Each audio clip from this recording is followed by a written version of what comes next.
Imagine a typical day at the supermarket, a routine errand most of us carry out without much thought.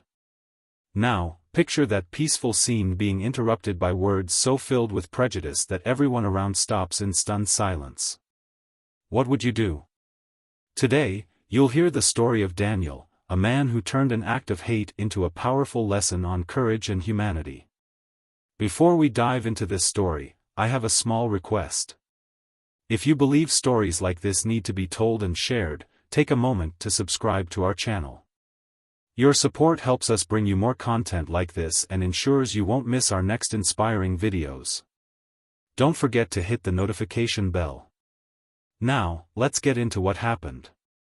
It was a regular afternoon at a bustling supermarket. The aisles were crowded, children ran around laughing, and carts were loaded with groceries.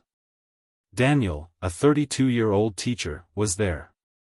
He had just finished a long day at work and was enjoying a moment of peace as he carefully picked out his groceries. Daniel was known for his patience and kindness.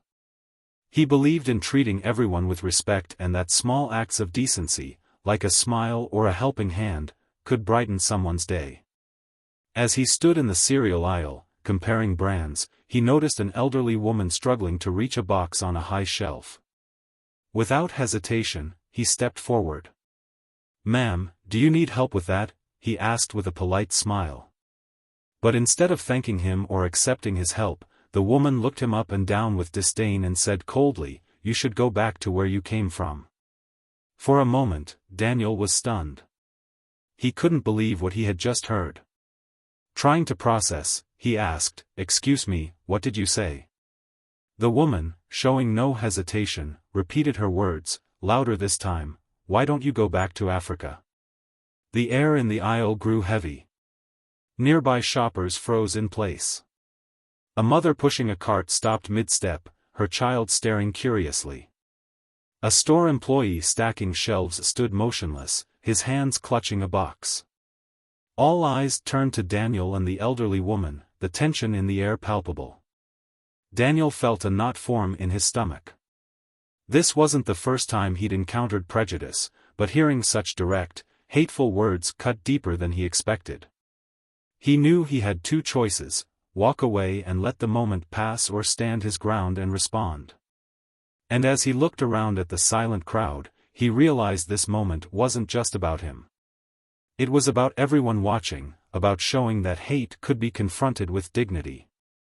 Taking a deep breath, he turned to the woman and said firmly but calmly, "Ma'am, I don't know why you feel that way, but let me be clear.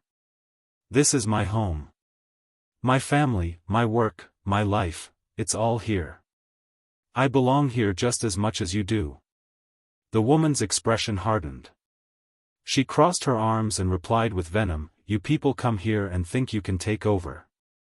You ruin everything. It's disgusting." Daniel could feel anger rising within him, but he refused to let it take control. Instead, he chose a path of education and empathy. Raising his voice slightly so that others could hear, he responded, "What's truly disgusting is the hate that divides us. You don't know me, my story, or what I've worked for. But you chose to judge me based on nothing more than my appearance. That's not just wrong, it's inhumane." Murmurs began to ripple through the crowd. A woman nearby said loudly, "He's absolutely right." A young man recording the exchange on his phone nodded in agreement, saying, "This is what we need, people who stand up to this."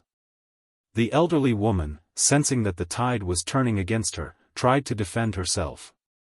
"I'm just saying what everyone else is thinking, but no one has the courage to say," she exclaimed, her voice quivering with frustration. Daniel took a step closer, his posture unwavering. He addressed not just her, but the growing audience around them. "This moment isn't just about me. It's about how we treat one another. Racism doesn't just hurt individuals, it poisons entire communities. Every time someone stays silent in the face of hate, it grows stronger. That's why I won't stay silent." The aisle erupted into applause. People who had been watching quietly began clapping and voicing their support. "That's what we need," shouted a man in the back. Enough of this kind of behavior, added another woman. The elderly woman, realizing she was outnumbered, muttered something under her breath and hurriedly walked away, her face flushed. But Daniel wasn't finished. As she turned to leave, he called out one last time, not with anger, but with hope. "Ma'am, I truly hope that one day you'll understand that kindness builds far more than hate ever will. It's never too late to change." The crowd erupted into even louder applause. Several people approached Daniel, thanking him for his courage. A woman holding her young daughter's hand said, "What you did today, it mattered. My little girl just learned a lesson she'll never forget." Another shopper, still recording on his phone, said, "This is going viral. People need to see what standing up to hate looks like." Daniel, humbled by the support, smiled and nodded. For him, it wasn't about going viral or being a hero. It was about doing the right thing. As he finished his shopping and walked to his car, he reflected on the moment. Prejudice was something he had faced before and likely would again. But today, he had shown that responding with strength, dignity, and compassion could inspire others to stand up, too. This story is a powerful reminder that even in the face of hate, courage and dignity can create change. How would you have responded in Daniel's shoes? Let us know in the comments below.